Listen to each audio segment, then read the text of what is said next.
me pliait la main par amour. Et Anna, il faut juste que tu appuies sur Power, le petit bouton, ouais, en bas, c'est bon. Et ensuite mettre on les micros. Chacun sa compétence, finalement. En vrai,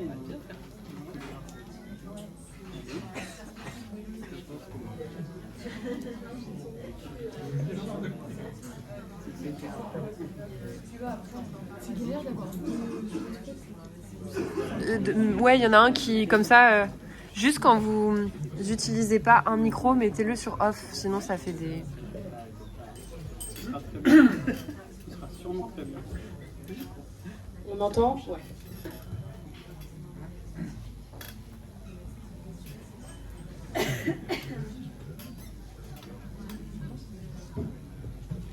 Bonjour à toutes et à tous et merci d'être là aujourd'hui à la journée Ramène tes psys. Donc cette journée, ça fait très longtemps que je la rêve et elle me tient énormément à cœur parce que voilà, je me présente, je m'appelle Anna et j'ai eu l'expérience de deux mondes. J'ai eu l'expérience de porter la blouse blanche et de voir ce que ça fait. Et j'ai eu l'expérience de porter le pyjama bleu et de voir aussi ce que ça fait. Et j'ai réalisé que c'était deux mondes qui se connaissaient pas vraiment de l'intérieur, qui se comprenaient peu et qui avaient peu l'occasion de se rencontrer en tant qu'humain. On rencontre beaucoup les costumes, on rencontre les fonctions, mais on rencontre peu les humains derrière. Et du coup, c'est pour ça que la Maison Perchée, je trouve que c'est un endroit qui est propice à laisser sa blouse à l'entrée et à se rencontrer autour de la chaleur dans le café, notamment. Qui vraiment, on a vraiment tout fait pour qu'il soit de qualité, parce que c'est important, ça donne envie de venir.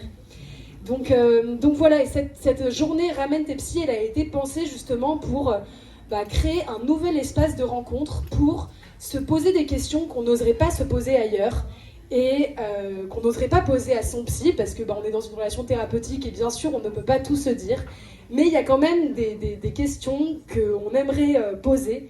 Et il y a aussi le contexte de l'hospitalisation dans lequel le trouble prend une si grande place que c'est difficile de comprendre les intentions des uns des autres, les vécus des uns des autres, et surtout les vécus des soignants qui, il y a peu de part pour que les soignants puissent dire qu'est-ce qu'ils vivent derrière des choses difficiles, et les personnes concernées aussi n'ont pas ces espaces non plus. Donc voilà, c'est un petit peu... C'est vrai que quand le trouble est là, on oublie qu'on fait équipe en fait, qu'on est censé être équipe, les soignants et les personnes concernées. On est censé faire équipe pour se soigner. Et voilà, du coup, cette table ronde où je suis hyper contente de vous recevoir tous les quatre, elle est un petit peu là pour que on se rencontre en tant que personne et on essaie de se poser des questions et ne pas avoir peur de parler des ressentis profonds qui peuvent advenir. Donc voilà, n'ayons pas peur de ces ressentis-là et allons-y franchement. Aujourd'hui, nous recevons David, Franck, Lucie et Olivier. C'est une première journée où l'objectif c'était plus de se centrer autour de la personne concernée et l'équipe soignante. J'espère qu'il y aura d'autres journées Ramène où on pourra aussi inclure les proches qui ont aussi une place centrale dans l'accompagnement thérapeutique. Mais je me suis dit, on va y aller tranquille, on va commencer déjà entre personnes concernées et soignants, c'est déjà intense. Donc voilà, merci beaucoup d'être là. Vous allez vous présenter les uns après les autres, mais j'ai un petit peu une question pour vous présenter chacun. Donc, on va commencer par Franck. Bonjour Franck. Bonjour. Bonjour Franck. Donc Franck, tu es psychiatre. Hélas. Mais tu fais de ton mieux. Et ma question, c'était un petit peu, est-ce que tu penses qu'il faut avoir connu la vulnérabilité pour faire de toi un bon psychiatre ? C'est une... Il fonctionne à l'holo. Ouais. C'est une question qui revient tout le temps. Et j'ai pas envie d'y répondre par oui ou par non. Parce qu'en fait, vous m'entendez pas, c'est ça? Plus haut, plus fort. Allez, c'est parti. Alors, c'est une question qui est compliquée et je n'ai pas envie d'y répondre par oui ou par non parce que il y a des gens qui, quand ils connaissent l'expérience de la maladie, deviennent absolument catastrophiques en tant que soignants parce qu'ils collent leur expérience à celle de l'autre et en fait, l'autre n'a plus de place. Et inversement, il y a des gens qui n'ont jamais connu ce type de vulnérabilité et qui ont des idées, mais complètement à des kilomètres de ce que c'est que la réalité de vivre avec ce type de difficultés, qui sont parfois des forces d'ailleurs, très souvent. Donc, ça dépend. Première chose, moi je pense que mon parcours, j'ai eu un certain nombre de vulnérabilités aussi, et je pense que je m'en nourris, et je suis toujours dans cette petite vigilance de est-ce que là je suis en train d'essayer de plaquer mon vécu à la personne, ou est-ce que la personne elle a la place de s'exprimer et de me dire vraiment ce que c'est, est-ce que je m'imagine pas ce qu'elle s'imagine, et donc ouais, je pense que c'est une question qui est fondamentale, et je serais très prétentieux de pouvoir vous dire si c'est oui ou si c'est non. Mais globalement, moi, je m'en sers quand même plutôt dans un truc assez axé rétablissement de, voilà, actuellement, vous traversez quelque chose de difficile, c'est peut-être aussi pour ça qu'on se rencontre parfois, parce que moi, je travaille dans un milieu hospitalier. J'ai même une particularité dans l'addiction. Et bon, qui n'est pas atteint d'une addiction aujourd'hui, c'est une autre question. Mais moi, souvent, ce que je peux être amené à leur dire, c'est, voilà, là, vous traversez un truc, vous allez probablement apprendre des trucs sur vous-même. Et peut-être que ce qui aujourd'hui est assez insupportable, assez difficile à vivre, peut-être que plus tard ça va devenir quelque chose de l'ordre d'une force, quelque chose qui va vous aider à comprendre, quelque chose qui va vous aider à être hyper présent dans la vie. Donc, voyons ce que ça donne. Merci beaucoup pour cette belle entrée en matière. Lucie, à toi le...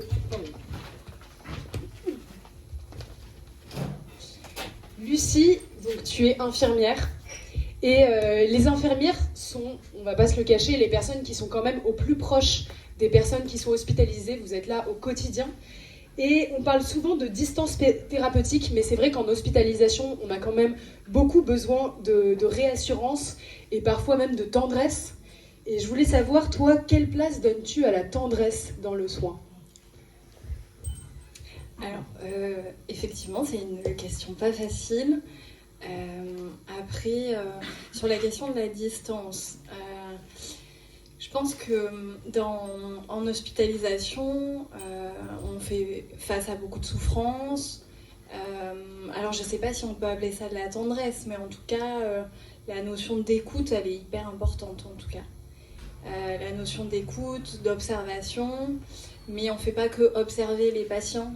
Non, on discute avec eux et je pense que cette question de tendresse, c'est un peu se mettre à la place de ce qu'ils peuvent vivre, ce qu'ils peuvent traverser, en discuter avec eux et être le plus aidant possible. Après la distance, souvent on parle du vouvoiement, du tutoiement, mais je pense que ça ne se limite pas à ça, qu'on peut être très respectueux et avoir une distance thérapeutique en tutoyant, en appelant par les prénoms. Mais ça ne se limite pas que à ces notions-là et aux questions de la blouse aussi. On a eu l'occasion d'en parler là, de façon un peu informelle. Mais je pense qu'on peut... puis quand on est soignant comme ça, surtout en psychiatrie, alors pas que, hein, mais on travaille avec ce qu'on est. Et je pense que le fait d'être chaleureux, à l'écoute, de correspondre à ses valeurs, en fait, ça permet d'apporter de la tendresse dans un moment qui est compliqué. Ouais. Voilà. Merci beaucoup. Olivier, à ton tour. C'est un peu les questions fatales. Olivier, toi, tu es psychologue. J'en connaissais peu, mais psychologue jeune, d'orientation psychanalytique. Mais tu viens tous les vendredis. C'est pas un mais de... Faut s'excuser, mais en tout cas, il vient tous les vendredis.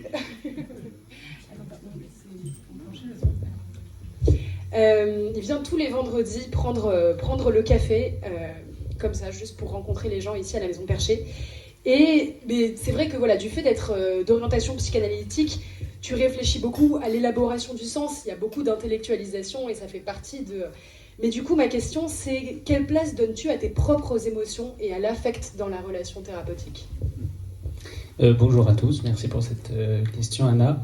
Je vais aller dans le sens de Franck et Lucie, c'est-à-dire qu'on travaille avec ce qu'on est. Et ce serait étonnant de recevoir un patient, de lui proposer un espace d'écoute, un espace de parole où il peut dire tout ce qu'il a envie de dire dans un moment d'hospitalisation où quand même la question de l'humanité est parfois remise en question. On va en parler, un moment très dur. Ça serait étonnant de demander ça au patient et de soi-même ne pas être au contact de ses propres émotions. Ce qui ne veut pas dire qu'il faut les confondre. Et c'est là où je rejoins aussi ce que disait Franck avec ce que vivent les patients. Il ne faut pas parler forcément de sa propre émotion avec le patient, mais par contre être à l'écoute de ce qu'on ressent, peut-être l'utiliser comme un outil thérapeutique pour être au contact des patients. En psychanalyse, on appelle ça le transfert. En expérientiel, on appelle ça plutôt l'empathie. Plus généralement, on parle de relations thérapeutiques. Ça me semble étonnant de parler de relations thérapeutiques sans parler d'émotions. Donc voilà, évidemment qu'on travaille, mais en même temps, je comprends que cette question se soit adressée à moi, puisqu'en effet, on a cette image, et à raison parfois malheureusement, et notamment dans le temps, de psychanalystes froids, par ailleurs je ne suis pas psychanalyste, mais de psychanalystes froids, de psychanalystes qui ne parlent pas. Je crois quand même que ça évolue, et en tout cas moi j'ai cet intérêt-là, et pour la tendresse, et pour la question des émotions. Merci beaucoup. Et David, tu es le dernier, et pas des moindres. Tu as été formé à la pérédance à la Maison Perchée. Tu es aussi médiateur de Santé Père, donc qui est la pérédance professionnelle.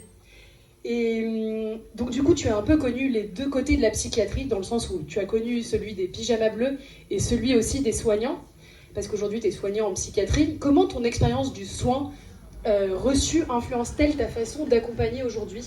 Attention, on a plusieurs qui vont s'enchaîner. Qu'as-tu découvert sur les soignants depuis que tu es de leur côté ? Et inversement, qu'as-tu envie de transmettre, de rappeler et de garder vivant de ton expérience de patient ? Je vais commencer par la fin, je vais commencer par la dernière question du coup, même si c'est pas forcément traditionnel. Du coup, je pense que je garderai tout. Enfin, moi, je l'ai déjà dit et je le répète, moi, je suis arrivé, je pense, à accepter quand même ce que j'ai, et je crois que je garderai tout de ma maladie. Si je devais choisir de ne pas l'avoir, je choisirais de l'avoir en fait. Enfin, tu vois, si j'avais la possibilité de ne pas l'avoir, je choisirais de l'avoir. Donc, de mon expérience de patient, je garde tout. Et même s'il y a eu des moments hyper difficiles en fait, et même d'une manière générale dans la vie, il y a des moments difficiles tout le temps, ils sont là pour une raison, je pense. Bah, pour moi, il faut tout garder. De ce que je garderais de... Voilà, donc ça j'ai répondu. Et c'était la première question, c'était quoi ? Répète-moi, s'il te plaît. Ouais, c'est ça, c'est pas facile le Burger Quiz, j'étais mauvais à ce jeu-là. En gros, comment ton expérience de soins a-t-elle influencé aujourd'hui le soignant que t'es ? Je pense que du coup, comme on a déjà parlé un petit peu, c'est un peu déshumanisant la psychiatrie parfois, le fait d'être aussi en hospitalisation. Du coup, je crois qu'il faut être un peu attentif aux détails qui n'en sont pas. J'ai déjà vu et j'ai déjà vécu attendre un psychiatre pendant des heures et qu'on ne nous donne pas d'heure pour le voir, ou d'avoir un rendez-vous en 5 minutes qui n'est pas celui qu'on attendait. Donc peut-être c'est des détails d'un point de vue, mais du point de vue du patient, du point de vue de la personne concernée, ça n'en est pas. Et même juste, ok, j'étais débordé aujourd'hui, excusez-moi, on se reverra demain ou on se verra tout à l'heure. Mais ça, des fois, ça n'existe pas, on ne le voit pas. Ça dépend des services, ça dépend des moments. Je comprends que des fois aussi, il y a un manque de personnel, surtout maintenant que je suis un peu de l'autre côté aussi. Je comprends que des fois, c'est chaud, on court partout. Et pour autant, c'est pas parce que la personne concernée qu'on accompagne, elle a peut-être un peu le temps ce jour-là. Et voilà, nous, on est débordés. Ça reste un humain avec lequel on doit échanger d'humain à humain. Et donc, être attentif aux détails, proposer un café, prendre un temps pour décompresser et se dire qu'on va y arriver comme ça. Et la deuxième question, c'était... C'est vrai. Qu'as-tu découvert sur les soignants depuis que tu es de leur côté ? Plein de choses. Non, je pense que le plus important à dire, c'est que c'est des humains avec des forces et des faiblesses comme tout le monde en fait. Alors déjà, il y a un truc qui me chafouine dans cette question, c'est de leur côté. Parce qu'en fait, je suis de leur côté, mais pas que. C'est-à-dire que je suis de leur côté, mais aussi du côté des patients. C'est tout le travail de médiateur de Santé Père. Le médiateur, c'est entre les deux un petit peu. Donc je dirais que je suis entre les deux, même plus que ça. Il y a un côté et un rôle fédérateur dans le poste de médiateur de santé père, de père aidant professionnel. Donc l'idée, c'est d'être parmi les deux, de rassembler les deux. Et de ce point de vue, on a des humains, comme je disais, au niveau des personnes concernées, qu'il faut traiter comme humains, même si des fois c'est plus à la chaîne ou plus... Et on a des humains du côté des soignants qui font aussi ce qu'ils peuvent. On ne devient pas soignant, enfin la plupart du temps c'est quand même une vocation, c'est qu'on a envie d'aider l'autre. Donc c'est des humains qui ont envie d'aider les autres humains, donc même si des fois ils s'en sortent pas, ils font de leur mieux le plus souvent. Donc ça je l'ai découvert. Merci beaucoup pour cette parole de l'autre côté. Mais oui, t'es un trait d'union et en effet, ce témoignage est vraiment hyper intéressant. Maintenant, ça va être des questions. Maintenant qu'on vous a tous présenté, et merci pour d'avoir joué l'exercice de répondre à ces questions fatales. Un peu des questions pour tout le monde, donc tout le monde peut prendre le micro. On a sondé la communauté, donc j'ai fait un travail préliminaire où j'ai envoyé un questionnaire pour que tout le monde pose un petit peu les questions qu'on aimerait poser aux soignants. Et beaucoup de ces questions portent sur les moments difficiles qui sont dans le soin. Et on aimerait connaître qu'est-ce que ressentent les humains, qu'est-ce que ressentent les humains derrière les décisions et les actions dures à réaliser, comme la contention, l'isolement, quand ce type de décisions sont prises, quand ce type d'actions sont faites, qu'est-ce que vous ressentez, qu'est-ce qui est ressenti de votre côté ?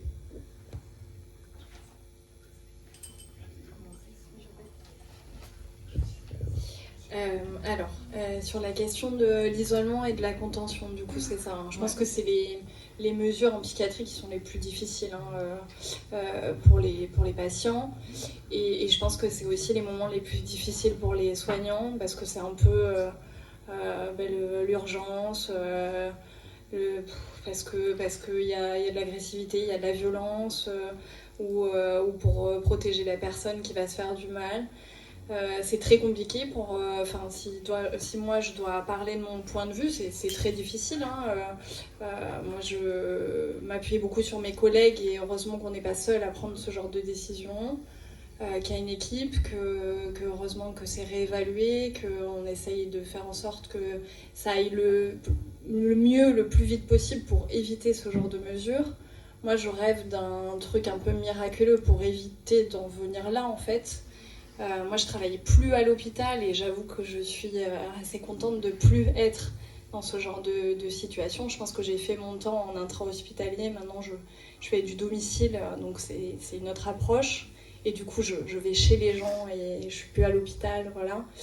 Mais oui, en tant que soignant, on espère que ça dure le moins longtemps possible et que ça soit l'exception, quoi. Après, malheureusement, ça dépend un peu des institutions, les services. Il y a des services qui ont la contention, l'isolement facile. Et ça, je pense que ça a besoin ça a besoin d'être questionné, contrôlé. Et je pense que au niveau législatif, tout ce qui est venu un peu durcir la question de l'isolement et la contention, c'est plutôt bien parce que ça permet d'éviter des dérives, quoi, parce qu'on sait qu'il y a des services où font ça facilement, quoi, et c'est triste pour tout le monde en fait, et surtout pour les patients. Ouais. Voilà ce que je peux dire de mon ressenti. Je vais attaquer. Moi dans cette histoire, clairement j'ai l'impression d'être le méchant. Mais vraiment. Parce que d'un côté, dans nos études, en tout cas, on nous apprend que ce sont, notamment pour l'isolement et la contention, des outils d'ultime recours. En réalité, il y a quand même un truc qu'il faut dire, c'est que la psychiatrie, aujourd'hui, et pas que aujourd'hui, ça a quand même cette dimension qui nous est imposée par le politique de contrôle. Non, mais il faut le dire. Et il faut être au clair avec ça. Ce qui fait que, avant même la réflexion au cas par cas, c'est de se dire, et franchement, et plus d'une fois, je me suis posé cette question, est-ce que j'ai envie de faire ce métier ? Est-ce que j'ai envie de participer à ce truc-là ? Du coup, j'ai pris le truc dans l'autre sens, de me dire, je vais y aller pour essayer d'en faire le moins possible. Mais c'est pas évident, parce que même vous, tout seul, alors peut-être qu'on imagine que le psychiatre, c'est lui qui décide tout seul, et que parfois, il est poussé à prendre ce type de mesures par l'institution, par le contexte, par le préfet. Donc, il y a quand même une frontière là qui, moi, m'interroge. Alors tu le disais très justement, l'évolution des mesures légales, est-ce que c'est une bonne chose ? Dans l'idée, oui. En pratique, ça sert à rien. Enfin, je veux dire, il y a quelques études qui commencent à sortir qui montrent que dans les services qui ont l'isolement, la contention facile, en fait, ils se sont vachement adaptés pour répondre aux exigences en termes de de certificats à faire, de mesures, etc., etc. Alors que ceux qui ont vraiment le souci d'éviter au maximum d'employer ces mesures, bah eux, ça les emmerde d'autant plus parce qu'il y a encore plus de paplard à faire, mais en pratique, ils sont toujours dans cette réflexion de comment on fait pour éviter au maximum de le faire. Donc, et le truc vicieux là-dedans, moi personnellement, c'est que finalement, c'est un peu le psychiatre qui doit justifier de pourquoi on prend cette mesure, mais ensuite, quand il s'agit de lever des mesures, finalement, c'est presque comme si le psychiatre avait plus vraiment le pouvoir là-dessus. Parce qu'il y a un juge qui va contrôler ce qui se fait et qui va décider, alors même qu'on s'est trituré le cerveau de se dire « là vraiment, j'ai plus le choix ».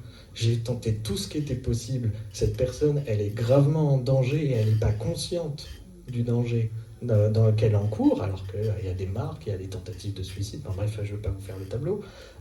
Et du coup, il y a un juge comme ça qui décide que comme il y a un certificat qui était mal daté, on lève la mesure. Ça veut dire quoi pour la personne qui est dans cette situation-là ? Je ne sais pas. Bien évidemment, je suis d'accord avec vous, pour tout ce qui est côté abusif, machin, c'est fondamental qu'il y ait des recours possibles. Ça, j'en discute même pas. Ce que je dis, c'est, finalement, on a cette espèce d'organe juridique de contrôle, machin, qui n'est pas ce que en tout cas, ce que moi, comme psychiatre, je veux, et qui est là, et qui se fait régulateur de la société. Donc ça, c'est quand même un truc, moi, qui me met vraiment mal à l'aise. C'est pour ça que j'ai l'impression d'être le méchant dans l'histoire, alors que mon but, c'est d'éviter au maximum d'utiliser ces mesures. Maintenant, j'ai une histoire d'une patient, peu importe, dont j'ai fait la rencontre il y a plus d'1 an et demi, dans un état, vraiment, elle se mettait en danger, mais elle venait à mes consultations très rapprochées. J'aurais pu être un psychiatre qui n'a pas envie de se prendre la tête et qui dit voilà, elle se met en danger, elle a telle pathologie, elle est éligible, paf, hospitalisation sous contrainte, voire ISO, contention, machin, truc muche. J'aurais pu. J'ai pris le risque, parce que clairement c'est un risque pour moi, de dire elle vient à mes rendez-vous, je vais voir si je peux pas essayer de créer quelque chose pour qu'elle y aille par elle-même chercher le soin dont elle a besoin, etc. Malgré tout, entre mes consultes, voilà. Elle s'exposait à de la violence de toutes sortes, des agressions de toutes sortes, des dangers pour sa vie et pour d'autres. Bon. Il s'avère qu'elle est tombée à un moment donné sur un psychiatre qui l'a fait hospitaliser. Elle a fugué, elle est retournée chez les parents, elle est revenue en hospitalisation. Ça a été très compliqué, les parents étaient derrière à dire qu'on faisait n'importe quoi, que c'était nul, qu'on était mauvais, etc. Elle est ressortie de l'hospitalisation sur demande des parents, alors qu'elle n'était pas encore en mesure d'assurer sa sécurité. Et je la revois, moi, en consultation, et je la tiens comme ça. Et tous les jours, je rentre chez moi et je me dis, est-ce que cette patiente, elle est tombée sur le psychiatre qui va l'aider ? Parce que peut-être j'ose pas recourir à la contrainte, parce que je me suis dit que je voulais pas faire ça. Mais peut-être qu'elle prend vachement de risques. Et peut-être qu'un jour, on va la retrouver très mal, voire décédée, parce que j'ai pas pris la responsabilité de. C'est pas évident, hein. Puis j'avais les parents derrière qui me disaient que j'étais nul, enfin voilà, je vous passe les tableaux. Même à un moment, si vous n'êtes pas content, vous avez le droit de changer de psy. Bon, le discours a changé, tout à coup j'étais génial. Bon. Donc, à la fin, entretien avec un camarade psychologue, une camarade psychologue, et là, le fruit de la relation thérapeutique fait qu'elle accepte d'elle-même de venir se mettre en sécurité à l'hôpital. Et on n'a pas eu besoin d'isolement, de contention, de choses comme ça. Et comme j'avais en plus la possibilité de faire des gardes, etc., et d'aller le voir, elle a accepté un traitement. Je ne dis pas que c'est le traitement qui l'a sauvée, c'est pas le cas. Mais là, en l'occurrence, c'était important. Qui l'a aidée. Et aujourd'hui, elle revient me voir très régulièrement, elle va bien, elle revient me voir régulièrement en consultation. Pourquoi je parle de ça ? Parce que, en fait, les iso-contentions, on a l'impression d'être les méchants, et parfois on peut les éviter, et parfois on ne peut pas. Et d'ailleurs, cette patiente m'a dit, voilà, dans l'état dans lequel j'étais au départ, en fait, alors qu'au moment même, je disais que certainement pas, je voulais pas être enfermé, etc. Aujourd'hui, je veux que ça soit écrit dans mon dossier, que quand je suis dans cet état-là, on me mette à l'hôpital, on me prenne mon téléphone, on m'empêche de dépenser, de me faire arnaquer tout mon argent, de me mettre en danger physiquement parce que j'ai fait des trucs que je regrette, etc., etc., etc. Je dis pas qu'on l'a éduquée, il n'y a que ça qui marche. Je dis juste que pour elle, ça a été thérapeutique et pour nous, ça a été des sueurs et du sport. Et je vous cache, toutes les soirées, on rentre chez soi, on se dit mais en fait, je suis une merde, je lui fais perdre des chances, ça se trouve, il va se passer, etc., etc. Aujourd'hui, je suis content, mais l'issue aurait pu être différente. Donc c'est ça que j'avais envie de partager, cette espèce de complexité, où on a l'impression d'être le méchant de l'histoire, on a des outils qui existent et qui sont vraiment d'ultime recours, et en même temps, parfois l'ultime recours, est-ce que c'est pas aussi une perte de chance d'une certaine façon? Ça marche toujours mieux quand c'est prévu avant, on est bien d'accord. Sauf que la plupart des cas, les premières épisodes de contact avec la psychiatrie où il y a besoin d'isocontention, ou en tout cas on se pose cette question, on n'a pas pu prévoir avant. Voilà. Donc j'ai pas une super réponse, mais...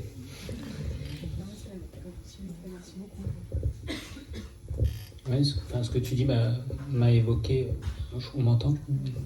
Ce que tu dis en tout cas est très important et évoque l'importance de la relation thérapeutique. Donc, tu dis bien que ce qui a aidé cette patiente, c'est le fait que tu été là pour elle, que tu aies eu de la préoccupation pour elle. Probablement que c'est avant tout ça qui a eu un effet. En même temps, la question que tu poses, Anna, elle est inévitable. Il y a une réalité en France, c'est qu'il existe des soins sous contrainte. C'est la seule spécialité médicale, tu me dis si je me trompe, mais on se fait soigner sans son consentement quand même, c'est pas rien. Donc évidemment que l'un des enjeux, tu demandais ça, qu'est-ce qu'on peut faire contre ça ou avec ça, c'est avoir conscience de cette réalité-là. C'est-à-dire que quand on est en hospitalisation, qu'on écoute un patient et qu'on le reçoit, il faut toujours avoir en tête qu'il y a cette réalité-là pour lui, il y a un danger, il y a une réalité d'un rapport de force inévitable, même si on ne veut pas rentrer dedans, malheureusement, il existe et en avoir conscience et l'avoir en tête, c'est ne pas en abuser déjà, c'est peut-être s'en décaler si c'est possible, et donc voilà, plus on aura des réflexions en équipe sur ce que c'est que la contention, ce que c'est que l'isolement, ce que ça fait vivre aux patients, plus déjà ça aura de l'effet sur la façon dont on le fait peut-être. En tant que psychologue, on est un peu dégagé de ces enjeux-là, puisqu'on n'a pas de pouvoir décisionnaire, on ne participe pas en général à l'isolement et à la contention. Ça, en tout cas, dans ma pratique, ça a été le cas. Ah, c'est vrai. Bon, moi j'étais épargné, c'est plutôt vrai. Mais en tout cas, voilà, je pense que c'est déjà l'un des enjeux de comment est-ce qu'on en parle avec l'équipe et puis proposer un espace aux patients pour ensuite pouvoir en dire quelque chose, sans plaindre, dire que ça a été horrible, qu'on est des horribles personnes. Enfin, il faut pouvoir entendre que c'est violent. Et qu'on est à ce moment-là vécu comme tortionnaire, et c'est ok, enfin je veux dire ça existe, on va pas faire comme si c'était rien. Voilà, en tout cas moi je crois que c'est l'une des choses qui m'ont vachement frappé en psychiatrie, c'est notamment pour ça que je suis parti de la psychiatrie adulte, toute cette réalité-là. Mais par ailleurs, s'il y a des réflexions qui peuvent exister, je pense que c'est bien. Ça m'évoque aussi ce que tu disais, la question des directives anticipées. Qui existent, qui permettent, hors moment d'hospitalisation, de dire ce qu'on voudrait pas au moment d'hospitalisation. C'est aussi une possibilité pour les patients de récupérer un peu de subjectivité à un moment où elle est parfois vraiment mise à mal. Voilà, ça m'évoque tout ça. Ouais, du coup, je suis à peu près d'accord avec tout ce que j'ai entendu. Simplement, si parfois, effectivement, les contentions, les isolements sont nécessaires, et que même parfois la personne, comme tu disais Franck, n'en est pas consciente, mais que plus tard elle reviendra en disant oui, c'était nécessaire, comme ça a pu être mon cas. Néanmoins, je pense qu'il y a des méthodes pour le faire, et que la douceur, ça devrait être enseigné à certains soignants. Franchement, quand on n'y croit plus, il faut arrêter. C'est ça, parce qu'après sinon ça devient n'importe quoi. Quand on laisse la personne concernée taper à la porte de la chambre d'iso pendant des heures sans aller le voir alors qu'on entend qu'il tape, c'est qu'il faut arrêter, c'est qu'on a été trop loin, c'est qu'il nous faut des vacances. Et voilà, c'est juste ça. Je suis totalement d'accord. En fait, retrouver un regard d'étonnement par rapport à des pratiques, c'est tellement important. Sinon, en fait, on rentre dans un système dans lequel on cautionne sans plus le questionner. J'ai une question par rapport à la peur. La peur, c'est un sentiment en fait qui est là des deux côtés et qui est du coup très présent en psychiatrie. Donc les soignants peuvent avoir peur des patients en crise, mais des accès de violence, peur de devenir fou. Peut-être qu'on a peur aussi de la contagion qui peut y avoir. Enfin, c'est un fantasme, mais on peut se dire est-ce que c'est contagieux la folie? Tout le monde a peur de devenir fou. Mais les patients aussi ont peur des soignants, car c'est eux à la fin qui ont les pleins pouvoirs. Donc voilà, quel remède à la peur? Comment sortir de la peur? Comment dépasser cette peur mutuelle? Alors je sais pas si c'est vrai, mais pour moi la peur ça peut s'apprendre et donc ça peut se désapprendre. Je pense qu'il y a un truc de l'éducation, enfin éducation dans le terme psychoéducation ou tout ça. Moi je suis arrivé dans mon service un peu avant un chargé d'insertion qui nous a rejoint après, et quand il est arrivé il m'a dit méfie-toi, les schizophrènes faut jamais leur tourner le dos. Bon, il n'avait pas compris ce que c'était Pérédan visiblement, et il n'avait pas compris quoi. Mais voilà, je me dis il y a des gens qui arrivent avec des préconceptions. Bon bah il faut travailler dessus quoi, il y a du boulot. Mais ouais, pour moi ça se désapprend. On apprend avec l'autre à déconstruire les peurs, et dans les deux sens. Mais ouais, le rôle du médiateur de santé père dans un service en psychiatrie doit avoir ce rôle-là, parce que j'imagine que tu dois te prendre pas mal. J'imagine que dans les discussions entre soignants, il doit y avoir pas mal de stéréotypes aussi qui ressortent. Alors par contre, je sais pas si justement les discussions entre soignants sont les mêmes maintenant que je suis là. Ah bah non. Voilà, donc je peux pas vraiment. Pour moi, il y a un biais. Mais je pense qu'ils sont aussi obligés, et de même que moi aussi, je m'adapte. Enfin, on est obligé de s'adapter à l'autre, et du coup, les soignants entre eux ne sont pas pareils, mais ils sont conscients de ne pas être pareils que quand je suis pas là ou quand j'étais pas là. Et du coup, ça les fait évoluer aussi, je pense, dans leur pratique. Je rebondis sur ce que tu dis parce qu'on a la chance de travailler ensemble avec David. Et donc très souvent, d'ailleurs, quand on se balade dans l'établissement, les patients nous confondent. Donc moi, je le prends super bien, je suis ravi. Et je me souviens notamment d'une discussion, d'une réunion de médecins où tu étais présent, et où en tout cas l'un des médecins ne te connaissait pas, et que à un moment donné tu t'es présenté, en fait je suis médiateur santé père, et son discours a radicalement changé. C'était assez incroyable, mais comme quoi effectivement la stigmatisation elle est d'abord portée par les professionnels de santé. Là, bon, ça on va être clair, catégorique, et que ça soit dit. À la question de la peur, j'ai envie de dire, moi j'ai jamais eu peur d'un patient. Personnellement, pour ma vie en tout cas, parce que l'institution est telle que, enfin voilà, c'est extrêmement rare qu'il y ait des passages à l'acte gravissimes sur la personne des soignants qui plus est. Bon, ça arrive, hein, je dis pas que c'est impossible, mais il y a quand même tout un tas de trucs qui sont faits pour nous protéger là-dessus. Mais par contre, la peur, c'est viscéral. Parfois, ça se contrôle pas pour le coup, et quand c'est porté en plus par des stéréotypes, je vous dis pas le truc. Mais par contre, la peur, s'il y a bien une peur que je ressens, j'allais dire presque quotidiennement, c'est la peur de mal faire. C'est la peur de se planter. C'est parce qu'on est pressé par le manque de moyens, le manque de temps, le manque de lits, le manque de disponibilité, c'est peut-être de porter un diagnostic à l'emporte-pièce, c'est peut-être de s'engouffrer dans un truc, parce que comme les soignants sont au contact des patients et ils remontent des épisodes de vie du patient dans l'institution, et donc du coup, poum, on a vite fait de cocher nos cases, de faire un diagnostic, et puis hop, voilà, envoyer, c'est peser. Et ça, je pense que c'est terrifiant. Ça, c'est terrifiant. Et du coup, voilà, pareil, quand on prend des décisions difficiles, est-ce qu'on aurait pu faire autrement? Ça, c'est assez terrifiant. C'est de se dire, qu'est-ce qu'on a infligé? Parce qu'on sait que passer en ISO, passer la contention, c'est traumatisant, et parfois ça fait plus de dégâts, alors que la personne est déjà là pour venir chercher du soin, et non, on rajoute une couche. Allez. Donc, ouais, moi je pense qu'il y a plus là la peur. Et puis il y a une peur, j'allais dire, plus institutionnelle, c'est-à-dire ces équipes en sous-effectif, ou dont le matériel est désuet. Enfin, je me souviens de certains établissements, il n'y avait même pas de toilettes dans les chambres, il y avait des pots de chambre. Bienvenue en 1900 et les brouettes. Et on se dit, mais ouais, bah ouais, il y a un pot de chambre dans la chambre, ouais, ça peut servir de projectile. D'accord, ok. mais avant tout, est-ce qu'on ne pourrait pas mettre des toilettes, quoi? Voilà, enfin, à la base. Mais voilà, et je pense que la peur, elle est véhiculée par des petits trucs comme ça, d'insécurité liés aux conditions de travail, liés au manque de professionnels, liés au manque de formation aussi. Parce qu'effectivement, il y a des façons de faire qui s'apprennent, et enfin, la désescalade, au secours. Enfin, je veux dire, trouver des soignants qui sont formés à cette pratique et qui permettent des fois de descendre en intensité émotionnelle rien que par du contact, bah, franchement, ça soulage et ça réconforte. Voilà. Un peu mon expérience de la peur. Moi, je vais te rejoindre un petit peu, Franck, sur la peur, par exemple, de la violence, l'agressivité. Mais c'est ça, à l'institution. Normalement, si on n'est pas trop mal formé en équipe, on se sent assez soutenu.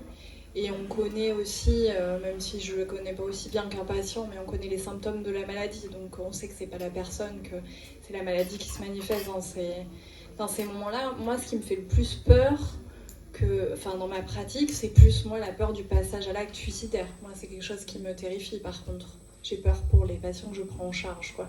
Donc la peur, moi, elle est plus de ce côté-là en tout cas. Ouais, je vais rejoindre le témoignage de Lucie aussi.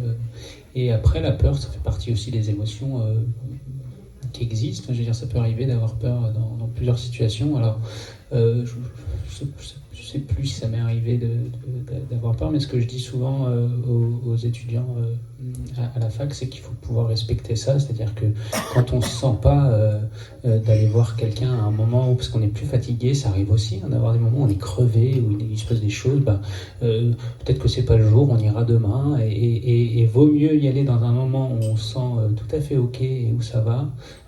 Et c'est à ça que ça sert l'institution, hein. C'est pour ça qu'on est en équipe, c'est pour ça qu'il y a plusieurs personnes. Et donc, en effet, normalement, dans une institution bien rodée, on va dire, l'institution doit protéger et les soignants, et les soignés, et les personnes qui travaillent, les administratifs. Normalement, ça devrait être le cas. Bon. Donc, voilà, c'est ce que je veux. Merci beaucoup. On a beaucoup parlé et on parle très souvent de la noirceur en psychiatrie et de tout ce qui va mal. Et c'est vrai qu'il y a beaucoup c'est ce que tu disais tout à l'heure par rapport au fait que tu n'as plus envie de travailler en psychiatrie, en tout cas en intra, il y a quand même beaucoup de bons professionnels qui désertent la psychiatrie, et c'est un peu terrible parce que du coup, qui y reste? Est-ce que c'est justement ces personnes qui ne se posent plus de questions et qui y restent comme ça? Mais essayons maintenant de réfléchir un peu un peu aux rêves, aux espoirs, essayer de se réinsuffler un peu d'espoir sur la psychiatrie. Dans 10 ans, si on nous donne les moyens, que serait la psychiatrie et comment penser une réelle équipe entre blouse blanche et pyjama bleu, ou en tout cas, qu'est-ce qu'on espère, qu'est-ce qu'on souhaite à la psychiatrie, et si voilà, il y a d'autres moments comme ça, qu'est-ce qu'on se souhaite, vers où on peut aller ensemble?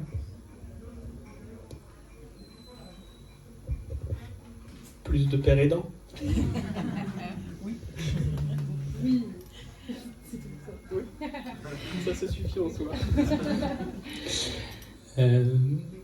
Non, mais une psychiatrie plus humaine, après, c'est vrai que c'est facile à dire, hein, mais une psychiatrie avec plus de moyens et qui permet de rencontrer, d'écouter. On n'a pas parlé de la rencontre, mais quand même, l'un des enjeux de notre travail, l'un des enjeux de ce moment d'hospitalisation qui, certes, est difficile, mais qui est en même temps un moment où tout s'arrête, et où peut-être c'est un moment où on peut se permettre de se poser, de réfléchir sur soi, mais encore faut-il qu'il y ait des conditions qui permettent la rencontre. Tu parlais d'étonnement tout à l'heure. L'étonnement, c'est quelque chose qui peut permettre la rencontre. Et ça, parfois, ça manque quand on est dans un espace où tout est protocolisé, où il y a plus de surprise. On rencontre plus personne. Donc c'est vraiment, je crois, qu'essayer de construire un hôpital psychiatrique, un lieu psychiatrique où les patients se rencontrent, où les soignants et les patients se rencontrent. Enfin, on arrive à se retrouver et à fabriquer quelque chose ensemble. Moi, ça me tient à cœur. Je ne sais pas si c'est... En tout cas, dans 10 ans, si on me dit à l'hôpital, on fabrique des trucs ensemble, je serai content. Voilà.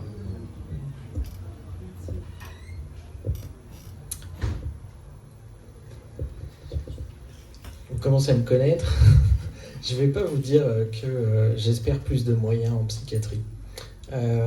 Parce que, alors je ne dis pas qu'on en a assez, ce serait menti, mais je pense qu'il y en a certains qu'on utilise très mal. Il y a tout un truc autour de la psychiatrie qui se technicise un maximum, on imagine de la stimulation transcrânienne magnétique, des protocoles de recherche super élaborés, de la thérapie par les psychédéliques. Je dis pas que c'est mauvais, je dis pas que c'est bien non plus, parce que quand vous regardez un peu les trucs, c'est beaucoup d'argent, beaucoup de professionnels pour très peu de patients, alors tant mieux pour eux. Mais en fait, il y a tous les autres, quoi. Tous les autres du quotidien, dans les hôpitaux de secteur, dans les CMP, voilà, qui attendent 2 ans pour avoir un contact avec un psychologue ou parfois un psychiatre. Et donc moi, ça m'interpelle plutôt de finalement repenser la psychiatrie. Et bon, j'ai pas encore déserté la psychiatrie, mais moi j'espère plutôt qu'on puisse vraiment se poser ces questions-là, et qu'on se pose cette question du biopouvoir qui nous pourrit dans nos relations avec les patients, mais qui implique quand même des questions sociétales. Voilà. Qu'est-ce qu'on fait des gens quand vous les attrapez dans la rue et que vous dites celui-là il doit aller en psychiatrie, pourquoi est-ce que c'est vraiment le rôle des psychiatres de faire ça? J'en sais rien. Enfin, voilà. Ça c'est tout un tas de questions à mon avis qu'on devrait se poser. Et comme tu dis, ouais, je pense que la psychiatrie a vraiment perdu de son côté humaniste. Et en même temps, j'aimerais pas qu'on en fasse un étalage de bons sentiments. Tu vois, père aidant, à fond, j'adore bosser avec toi, mais j'aimerais pas non plus qu'on fasse que ça. Pas parce que je pense pas que ce soit une bonne idée, au contraire, mais parce qu'il ne faudrait pas se perdre dans un truc trop sentimentaliste, bisounours. Il y a quand même des réalités, tu disais, de noirceur en psychiatrie, mais qui sont le reflet de ce qu'on peut vivre dans cette société aujourd'hui, comme les sociétés d'avant, mais qui tiennent à la souffrance. Par exemple, grande cause santé mentale. Santé mentale, mais qu'est-ce que ça veut dire? Qu'est-ce que ça veut dire? Et de faire l'amalgame santé mentale, bien-être, psychiatrie, moi, ça me... Là, pour le coup, ça me terrifie. Voilà, on va pas se mentir. Et donc, du coup, peut-être que remettre les... Alors, non, pas cette expression-là, mais remettre les pendules à l'heure sur ce que c'est que vraiment ce qu'on attend de la psychiatrie en tant que quelque chose qui est là pour apporter du soin à des personnes qui traversent des souffrances, de remettre un petit peu d'huile dans les rouages pour que ça fonctionne mieux, qu'on s'entende. On parlait, je te disais tout à l'heure, nous, les psychologues, ils ont une part dans la décision, parce que justement, comme moi, ça m'horripile de prendre cette décision seule d'hospitalisation sous contrainte, consentement, sans consentement, isolement, contention. Ben moi, j'ai besoin que le psychologue qui connaît ce patient, il vienne, que les infirmiers qui connaissent ce patient, ils viennent, que le médiateur santé-père qu'il a rencontré, il vienne, qu'on se pose et que je dise, écoutez, là, je dors plus depuis 3 jours parce que je sais pas ce qui se passe, j'ai l'impression que cette personne est en danger. Est-ce que vous trouvez que j'abuse si on se lance sur telle ou telle option? Et que j'ai des collègues qui est... Et ça, j'ai la chance de diriger un service d'addictopsie. Et j'ai parfois mes équipes qui me disent, écoute, là, sur ce patient, on trouve que tu vas trop loin, on ne comprend pas ce que tu fais. Est-ce qu'on pourrait repenser les choses? Mais merci d'avoir la possibilité de me dire ça et qu'on réfléchisse ensemble à un projet pour cette personne et avec cette personne. Voilà. Donc ça, je pense que c'est un projet de psychiatrie qui moi, m'intéresse. La RTMS, très bien, mais utilisons d'abord les moyens pour soigner les gens, quoi. Ah, pardon, c'est mon petit côté réac. Moi, du coup, si j'imaginais dans 10 ans une amélioration de la psychiatrie, moi, je le verrais plus sur le plan de l'ambulatoire. Mais après, c'est peut-être biaisé, parce que là, actuellement, je travaille dans un service où... c'est un peu une alternative à l'hospitalisation en fait. Je suis des patients de 16 à 24 ans à domicile. Et moi je rêve que ça soit étendu, alors pas que pour les 16-24 ans d'ailleurs, mais qu'on puisse au maximum éviter une hospitalisation, surtout que dans ce genre de configuration, mais on permet aux patients de continuer à travailler, faire ses activités, mais voir des soignants tous les jours en fait. Et je me dis que en fait on a plus de temps avec ces patients-là chez eux que finalement s'ils étaient hospitalisés en psychiatrie où il y a un manque de moyens, etc. Après, malheureusement, des fois, on ne peut pas éviter l'hospitalisation, ça c'est un fait, mais je pense que développer l'ambulatoire, éviter les files d'attente dans les CMP, tout ça, mais ça faciliterait les soins et ça éviterait beaucoup les hospitalisations. Et après, moi, j'aimerais aussi que se développe l'éducation thérapeutique, qu'on arrive à la diagnostiquer plus tôt les patients pour que que le pronostic soit le meilleur, qu'ils se réhabilitent le plus vite possible en fait, et qu'on arrive à déstigmatiser aussi ces maladies mentales qui sont peu connues, souvent avec plein de stéréotypes. Et voilà, moi ça serait un peu ça, développer l'ambulatoire et faire de l'éducation thérapeutique et travailler avec les familles, quoi. C'est hyper important. Merci beaucoup, merci à vous toutes et tous pour ce moment d'échange. On va réserver un petit temps pour si vous avez des questions. Ouais, viens.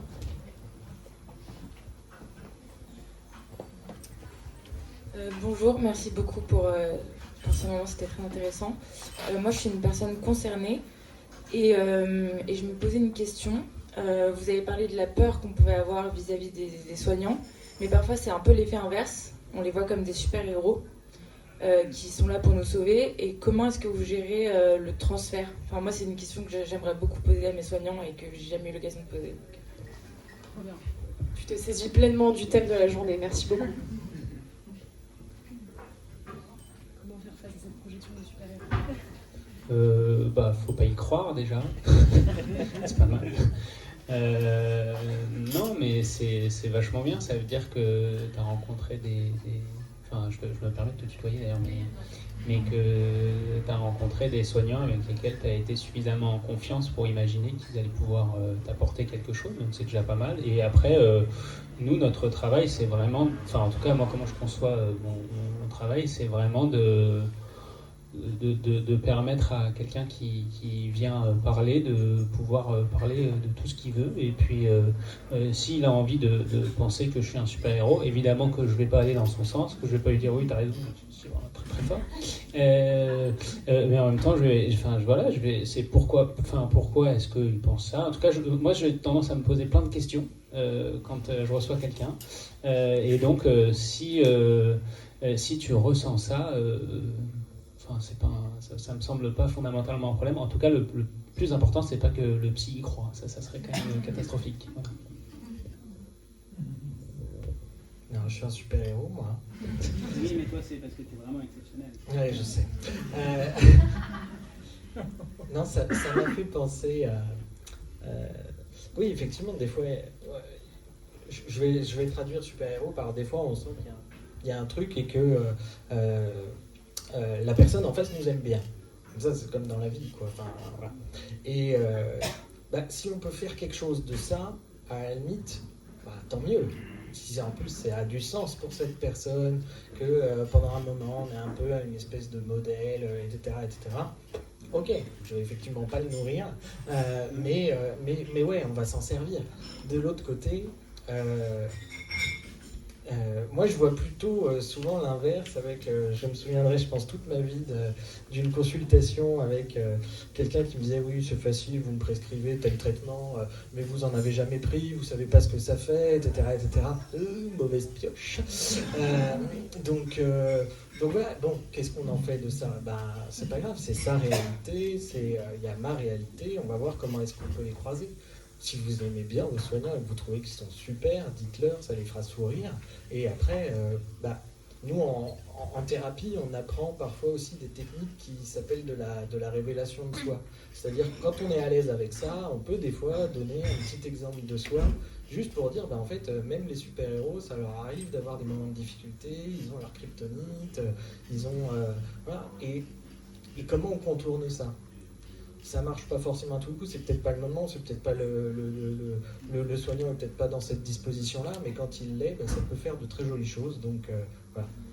Méfions-nous parfois du côté vous êtes un super-héros et puis 3 mois plus tard vous êtes mon pire bourreau qui peut arriver. Et voilà, ça fait partie des aléas de la relation thérapeutique. C'est sûr que par contre, quelqu'un qui nous dit vous êtes notre bourreau, etc., moi, je trouve que là, il y a encore plus un challenge de se dire comment je peux transformer ça pour que je ne sois pas votre bourreau, mais que plutôt vous voyez en moi quelqu'un qui peut vous aider à avancer sur cette étape de votre chemin. Et peut-être que je ne suis pas la bonne personne pour ça, d'ailleurs. Tu peux répondre ? Sinon, on va prendre... Et oui, je me joins un peu à vos réponses, mais peut-être, je pense que c'est bien de le dire en fait en tant que soignant qu'on n'est pas des super-héros et qu'on a aussi des faiblesses et qu'on est des humains aussi, quoi. Ouais. Je dirais aussi que le côté super-héros, ce qui est difficile quand on voit le soignant comme un super-héros, c'est que du coup on attend tout de lui et du coup tu seras quand même très déçu s'il ne te donne pas la potion magique du rétablissement. Donc, Et on aimerait pourtant. Ah oui, on aimerait. En effet, on l'aimerait bien. Merci pour votre présence, merci d'être là. Je suis également une personne concernée et adhérente à la Maison Perchée. Donc merci pour cette journée. Oui, on a besoin de vous. Et donc dans cette lignée-là, moi j'ai été internée, pas de force, mais je veux dire, j'ai été en hospitalisation libre. J'ai pris des petites notes parce qu'il y a énormément d'émotions. Ça remet beaucoup de choses là chez moi. Et donc en clinique, en fait, on m'a menacé de me piquer et de m'isoler pendant une grosse crise. Et ce que je me demandais auprès de vous aujourd'hui, c'est comment éviter d'en arriver à une telle détresse du soignant et cette incapacité à exercer correctement, donc dans les lois et dans le respect, en revenant à cette notion de tendresse, d'écoute.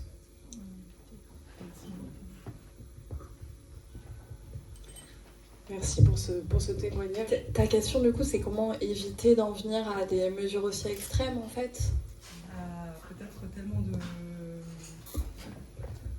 Comment en venir à ce que le soignant soit tellement impacté par peut-être la situation et totalement qui sortent un peu du cadre, quoi. Et moi en fait par exemple c'était pas légal que je sois piquée ou voilà, donc comment éviter ce genre de situation, quelles peut-être mesures mettre en place auprès des soignants, des soignantes pour éviter que cette panique, quoi. Parce que du coup ça m'a énormément paniqué moi aussi et j'avais besoin d'aide et je savais pas qu'on pouvait pas le faire, j'ai paniqué et je pensais qu'on allait le faire, quoi. Voilà. Alors moi je sais pas si je vais pouvoir répondre à ça parce que d'avoir une situation comme ça et se demander comment éviter, je pense qu'il y a tellement de facteurs que pour en venir là, je ne saurais pas trop l'expliquer. Mais après, je pense que ce qui est important, c'est de discuter en équipe, de peut-être avoir des supervisions d'équipe aussi, où il y a quelqu'un de l'extérieur qui vient à l'hôpital pour discuter avec les soignants un petit peu des prises en charge, de ce qui est difficile pour eux, au travail, ce qui peut impacter en fait le quotidien des patients et peut-être aussi de la formation pour que les soignants ils soient au courant de la législation, de ce qui peut se faire ou pas se faire, comment aborder ce genre comment dialoguer un petit peu. C'est un peu débile de dire ça, d'avoir une formation pour apprendre à dialoguer, mais en tout cas, pour éviter tu parlais de désescalade tout à l'heure, d'être formé à ça, d'éviter d'envenimer une situation, alors qu'avec un dialogue posé, on peut apaiser les choses, pas forcément à coup d'injection, quoi.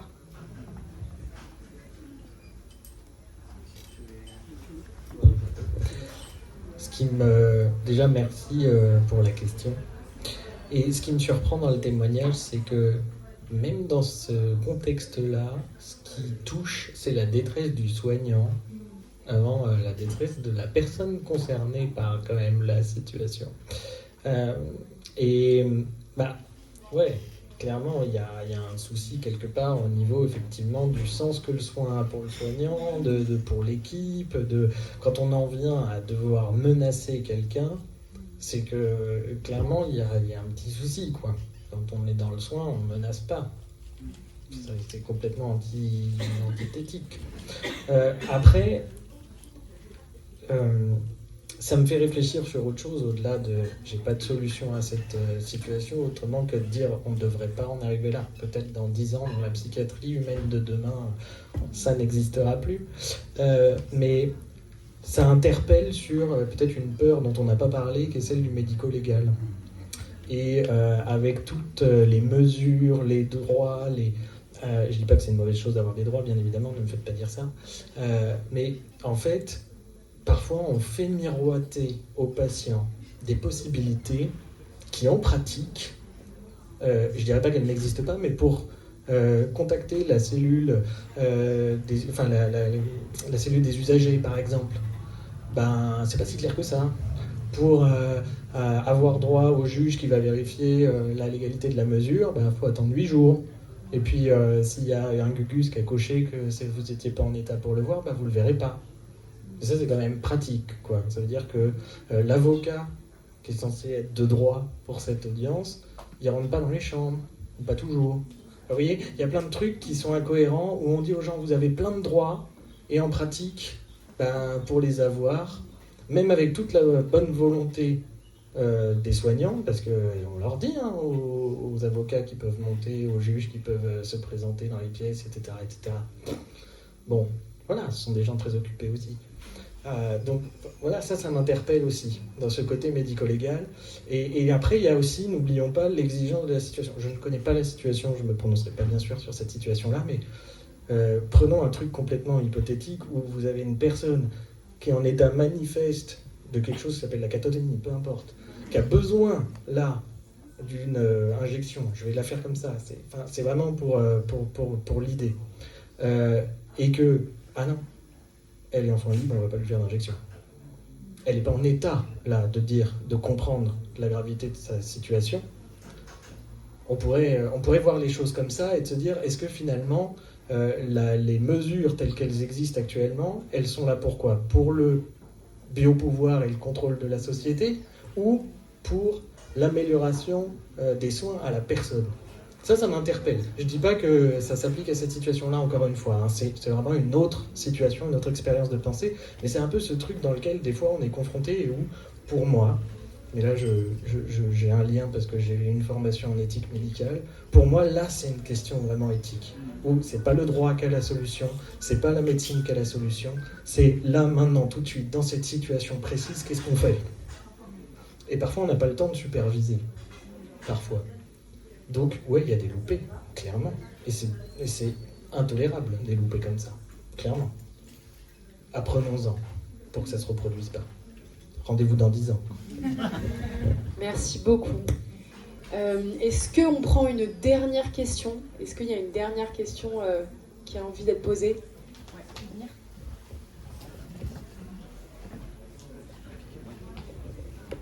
Bonjour, merci pour toutes ces interventions.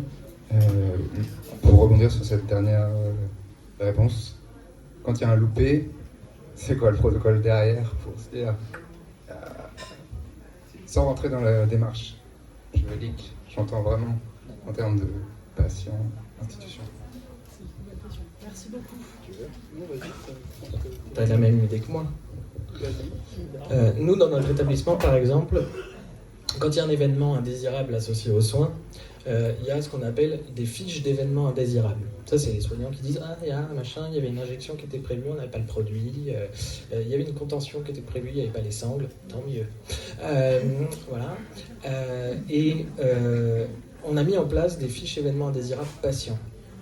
C'est-à-dire que quand il y a un truc qui se passe, qui surprend, je sais pas moi, vous vous baladez dans l'hôpital et puis vous voyez un soignant qui parle super mal à un autre soignant d'ailleurs, oui, ou à un autre patient, vous voyez des trucs qui ne devraient pas être, on vous menace de vous faire une injection alors que vous êtes en soins libres, enfin, ce genre de trucs. Et là vraiment, moi je dis tiens, c'est vraiment en face du poste de soins, il y a la possibilité d'écrire une fiche événement indésirable patient qui peut être anonymisée ou pas, pour pouvoir faire en sorte que dans les 24-48 heures ouvrées, évidemment, le cadre de santé vienne vous voir, explore la situation, et ça, après, ça passe dans un process qui est obligatoire dans les hôpitaux, qui est le processus service qualité, gna gna gna. Ça a l'air un peu ronflant et administratif. En réalité, quand on a des gens compétents là-dedans, ça permet franchement des améliorations très précises. Et moi, j'use et j'abuse de ce système parce que je crois dans la démocratie sanitaire. Et en fait, c'est une manière de vous donner directement un pouvoir. Des fois, le fait qu'il y ait une fiche sur un événement que les soignants réclament à la direction depuis des mois, il y a une fiche d'un patient un jour, et là, bizarrement, tout change. Et donc, du coup, vraiment, ça, c'est une première voie. Une deuxième voie, c'est si vous avez confiance dans un des soignants, quel qu'il soit, c'est d'aller lui en parler, clairement. D'essayer de faire le point avec lui. Ensuite, il y a, je pense franchement, les médiateurs santé-pairs, les pairs aidants, sont quand même les interlocuteurs privilégiés dans ce type de situation. Ils n'ont pas forcément toutes les réponses, mais vu qu'ils sont justement à cette interface, c'est quand même le top. Et puis, après, il y a les voies techniques sur le papier de représentants des usagers, de saisie de la CDSP, la cellule des soins psychiatriques départementale, Effectivement, là, ça va être des rouages un peu plus. Moi, j'encourage très facilement mes patients à écrire à la direction. Et je leur donne le papier, le stylo, et je leur dis, mais c'est vachement important ce que vous dites là, allez-y. Même si ça me concerne et que j'ai été un salaud, comme je disais tout à l'heure, allez-y, écrivez-le. Merci beaucoup. J'avais jamais entendu la fiche d'événements indésirables faite par des patients, et je trouve que c'est une pratique géniale. Enfin, je trouve que c'est une très bonne question parce que pour avoir aussi été hospitalisée sur le long terme, il y a des choses qui ont vraiment pas du tout été ok dans ma prise en charge. On s'est jamais excusé, et je trouve que en fait la question du pardon, enfin en fait c'est tellement pour la réparation. Et bon, là on fait pas de la justice restaurative, mais il y a quand même un petit peu de réparation dans le lien thérapeutique. On s'est jamais excusé, et je sais pas combien de thérapeutes se sont déjà excusés pour des pratiques abusives, mais en fait ça ferait tellement du bien. Enfin, moi ça me ferait tellement du bien qu'un thérapeute s'excuse auprès de moi, et j'imagine, enfin je sais pas la question, mais j'imagine aussi ta question, enfin je sais pas, penser le pardon dans la relation de soins, quand il y a eu erreur, bien sûr, pas un pardon fondamental comme ça. Comment ? Même quand il n'y a pas eu erreur. Bah, surtout quand il y a erreur. Quand on est obligé de prendre des décisions difficiles dont on parlait tout à l'heure, oui, ouais. On peut aussi dire je suis désolé, j'ai été obligé. À ce moment-là, il n'y avait pas d'autre alternative. Complètement. Franchement, je pense que... Et on peut finir sur ça, parce que voilà, c'est la fin, mais en tout cas, voilà, cette question de pardon, je pense qu'elle se pense, et il ne faut pas en avoir peur, et ça peut réparer énormément la relation de soins, et peut-être être une base pour quelque chose de... Enfin, l'objectif étant de créer une relation de confiance. On peut partir sur cette barre-là pour se réparer et partir sur de nouvelles bases. En tout cas, merci du fond du cœur de tous ces échanges, et de vos questions aussi, et de la confiance qu'on s'est accordée dans ces échanges. J'espère qu'il y aura d'autres ramène tes psys, ramène tes soignants et tes soignantes. Et voilà, parce que c'est quand même des moments qui occasionnent des échanges qui ne peuvent pas avoir lieu ailleurs. J'espère que voilà, les professionnels de santé peuvent venir se former ici. Enfin, en fait, ce type d'échange, c'est des formations en tant que telles, parce que on entend des récits de personnes concernées qui n'ont pas d'autres moments pour parler comme ça. Donc voilà, si tous les soignants qui se sont ramenés, merci, bravo, revenez, et voilà, j'espère que vous avez eu votre badge ramène, et si ce n'est pas le cas, demandez-le à l'entrée. Ah, vous l'avez pas eu ? Vous l'avez mérité en tout cas, vous allez l'avoir. Et merci beaucoup à tout le monde, et bonne journée.